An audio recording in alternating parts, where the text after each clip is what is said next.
Hi, I'm Michelle Shingler, the editor-in-chief of Foreword Reviews, and you're tuning into Petit Foreword, our bite-sized interviews with indie authors. Today we're speaking with Nicholas Syrett, the author of The Trials of Madame Restell. It's a consequential biography of a woman who defied changing norms to protect women's health and a sobering dispatch from a past marked by familiar prejudices. Nicholas, thank you for taking the time to speak with us. Thank you for having me. So, how did you first become interested in Madame Restell and the legal campaigns against her?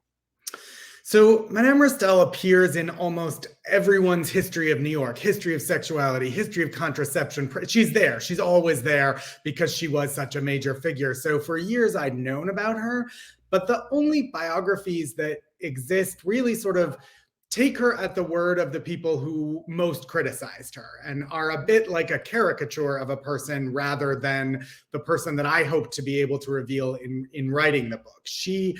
In many ways, she was the symbol of abortion in 19th century America and to a degree of contraception and women's sexual freedom. But she was also a person who had motivations and had reasons for being involved in the trade. And she also spoke out regularly, both in her own defense particularly, but also in the defense of women's choices and freedom and autonomy. So that's what made me really fascinated by her, is the caricature that exists in the press versus what I hope to discover, which was a real person underneath all of that. Why was Madame Restell's work so important to her and to women of her era?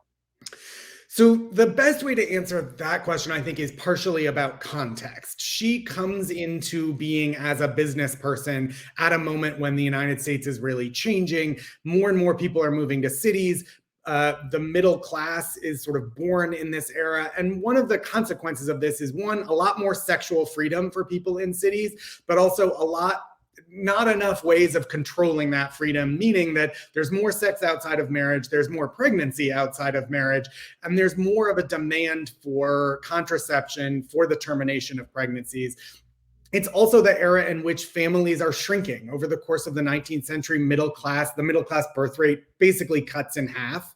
And one of the ways that happens is via abortion, but also abstinence, some contraception as well. So this is an era in which families and attitudes towards sex are changing radically, but it's not an era in which we have really good and reliable birth control. And so the ability to terminate pregnancies becomes newly necessary, or at least desirable, for lots and lots of women in these growing cities, in a way that a farm woman in rural America actually had need of lots and lots of children to work on the farm. Not so if you're living in an urban city, in a city like New York. So that's why she was important for women of her era. I think her work was important to herself in part as a way to make a living. That is, she supported herself and her family. She and her husband, who's an interesting figure in his own right, really sort of built this reproductive services empire together. But I also think she was in part motivated by reasons we would now call feminist, even if the word didn't exist at the time, and she certainly didn't use it. Yeah. In many ways, she was also a 19th century immigrant success story. You mentioned some of this. She was widowed with a child soon after her arrival in the U.S. She remarried, and then she rose to this healthy social and financial status in a short time. What made her continue to risk her own well-being when the movements against her became so ferocious and the consequences so substantial? That's a great question. And part of it is almost unknowable. That is, it's within her psyche, which is lost to us. But we do know that she became fantastically wealthy in this era. And there were very few ways for women to earn money that would put them anywhere close to being on par with careers available to a man. And one of them, as she discovered, was as sort of a commercialized midwife, a female physician. The other, though, was working in sex work, which is not something that she was interested in doing. The other careers available for women, domestic service, working in a sweatshop or a factory, did not pay very well. So part of the motivation, I think, is simply that this was a way of becoming successful, supporting her family. And we know that she became quite wealthy, built herself a very large home on the corner of 52nd Street and Fifth Avenue. But it's also clear from looking at her advertisements and from the way that she speaks in court and from the letters that she writes into newspapers that fundamentally she saw what she was doing as being in service of women's autonomy, the ability of women to make choices about their own reproductive freedom. combined with a way to make money, I think is the sort of key for why she persisted. It's also true that it was very difficult to prosecute someone for the crime of abortion because you needed to have a willing witness. And time after time, witnesses were found and then became unwilling. And I think that's because it was their secret to keep as well. They didn't want to be revealed as someone who had made use of Madame Restell's services. So it was a bargain she was making a lot of the time. So puritanical figures like Anthony Comstock contributed to her undoing. Are there modern corollaries to people like that, and how should they be combated or confronted? I think there are definitely modern corollaries. I think many of the modern corollaries are state legislators who are working primarily in the realm of abortion and various forms of contraception to make these things less available. Comstock famously was obsessed with pornography and obscenity. We don't have quite the anti-pornography movement today that Anthony Comstock originated, but certainly in the realm of trying to limit women's reproductive choices, state legislators, especially in the wake of Dobbs v. Jackson Women's Health and the downfall of Roe v. Wade, have been working to limit the ability of women to choose to terminate pregnancies. What we've seen in the last basically year or year and a half since the overturning of Roe is that one strategy is to take the vote to the people and to see what residents of any given state say about abortion, especially when abortion gets decoupled from Republican politics more generally. Voters 7 times now have been willing to vote in favor of women's reproductive freedom, including the first state was the one I live in right now, which is Kansas, which was the first state after the overturning of Roe. When it was put on the ballot, Kansas voters voted overwhelmingly to preserve the right to abortion. So the answer is partially, let's see what the people think. So far, the people have said, we believe in a right to abortion. Yeah.